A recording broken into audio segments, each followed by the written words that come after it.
My 600-pound life cases gone overboard. We get it. Losing weight can be difficult, especially if you don't immediately see results on a scale, so we get it can be frustrating. But do you think these people went overboard? My 600-Pound Life is a show chronicling the journeys of morbidly obese individuals around the US. For 5 seasons, viewers have watched these people struggle to qualify for gastric bypass surgery, undergo the operation, and fight to maintain healthy post-operative lifestyle. Most participants call Dr. Younan Nowzardan their last hope. Although many gastric bypass candidates achieve success, chances of keeping up that success long-term are less than 5%. Number 5. Angie J. Angie J, whose full name is Angela Marie Dunham-Johns, was 643 pounds when she first began her weight loss journey. She had challenges trying to get to Houston to see Dr. Nowzaradan in hope of getting weight loss surgery to save her life due to family conflict and disagreements. Her story is sad indeed, considering she had a rough childhood resulting in early pregnancy at just 13 years old of age. Even though she gave the child away, she considered the relationship with the one that took away her innocence her first relationship. She eventually turned to food to cope with her past and quickly started gaining weight.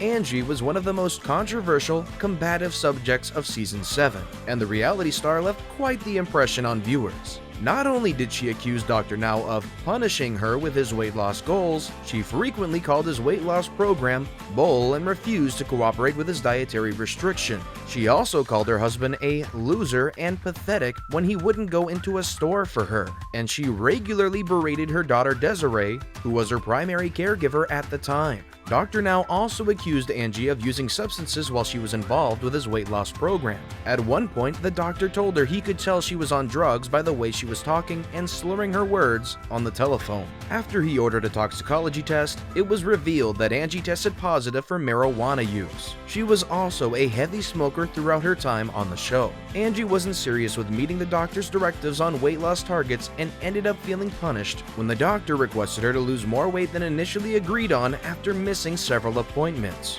She'd only lost 45 pounds in just 5 months, not meeting the 50 pounds per month target. This didn't rub well with Angie, who claimed that if she could lose that much weight on her own, she wouldn't need Dr. Now's help in the first place. Rude much? Number 4. Holly. Holly Hager was featured on season 7 of the show. For those who need a recap, Holly experienced a horrific tragedy at just 16 years old, which resulted in a PTSD which she suffered from the incident, significantly influencing her weight gain later in life. In a clip from her previous episode, Holly told the cameras that her weight got up to 600 pounds by the time she was 30. At that point, I finally decided that my life was getting so bad that I had to do something or I just wasn't going to last much longer. She decided to get her stomach stapled to turn her life around. Although she managed to get down to 398 pounds, within the next 2 years of her appearance on the show, she then started eating more again, busted the staples, and got back to the 500s within just a year. At 40 years, she weighed 658 pounds and had to start her weight loss journey all over again. After a long trip to Houston and moving into a new apartment,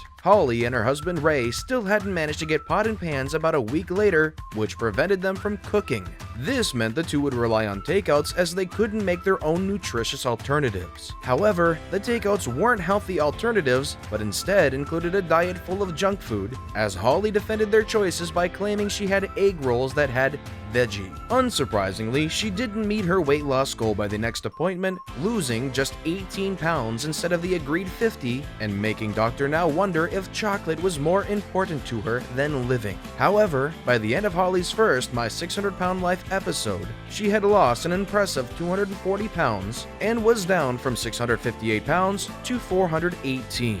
Number 3. Paula. Paula's story is an inspiration to many. Paula, who's a full-time mom to 4 children as a single parent, worked 80 hours a week as a director of operation. Because of this, she often found it difficult to fit being healthy. After the passing of her husband in 2014 due to weight-related complications, she decided to reevaluate her lifestyle as she wasn't far away from the deadly weight. "My husband died, so now it's my job to protect my kid." She joined the show at 542 pounds and was so morbidly obese that she suffered a stroke and meningitis due to her weight, and her children began to fear she would die as a result. "It hurts to walk. It hurts to do just about anything. I know it affects my kid," she tells the TLC show. "My 8-year-old said it. She said, 'Mommy, I don't want you to die.' It was a shock to Paula that her children were so frightened they might lose her, so she decided to tackle her obesity by moving from Georgia to Houston to seek the help of Dr. Now. Instead of losing weight, she ended up gaining 17 more pounds, as she faced more challenges along the way, like when she worked out for the first time and it was harder than she expected.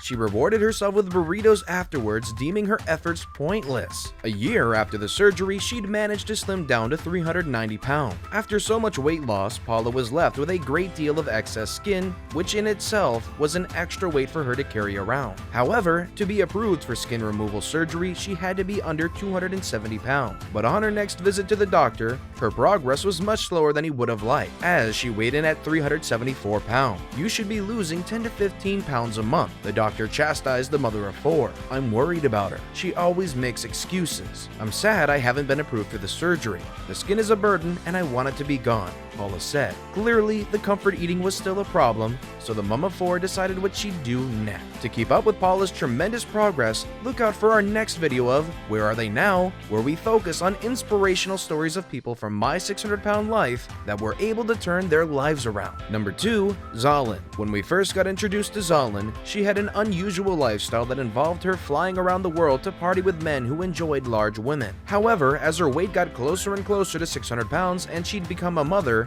this crazy lifestyle wasn't as appealing anymore, as she now had trouble moving around and instead spent most of her days watching television. The whole purpose of joining the show was so that she could lose weight and stand a chance to be in her daughter's life for as long as possible. While she was happy to have lost an incredible 247 pounds within the first year of starting her weight loss journey, her husband Gareth wasn't supportive as she had expected him to be. Her happiness at her weight loss was his misery. The two had met while she was an active member of the National Association to Advance Fat Acceptance, NAFA. Zalin said that the community built an atmosphere of acceptance, and in NAFA, she was meeting men who loved her body because of its size. While out at a restaurant at some point, Zalin had ordered a salad, to which Gareth responded that he was not going to buy her one. He insisted that if she wanted to eat grass, she could go graze in their garden. He tells her, "I'm not buying you a salad. If you want to eat grass, you can go in the garden and graze." What in the world?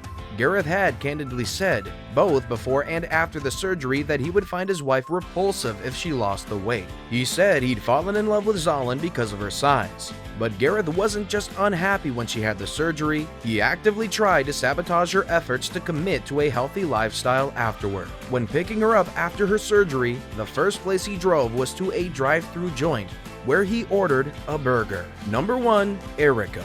The 44-year-old at the time had her stomach stapled when she was only 16 years old. Food has always been a big part of my life. There was really no control over our eating. My parents never told us to stop when we were really young, so I just ate what I wanted, Erica explained to the TLC crew. Although she was teased for her weight by her peers, Erica was devastated when her father called her Godzilla because of her size. They would say things and call me names, but nothing would hurt as much as when my father would tease me, she recalled. He would say some really hurtful things. He always said, "What happened to my beautiful little girl?" She went to sleep one night and she woke up Godzilla. 5 years after her first procedure, she gained so much weight that her staple line burst. Erica flew to Houston, Texas, despite the risk of her developing a life-threatening blood clot, so she could meet with a weight loss surgeon. At this time, Erica weighed a whopping 661 pounds when she started her weight loss journey on the reality series. Despite her determination to lose weight, she wasn't open to changing her diet and had a hard time adjusting to Dr. Now's instruction.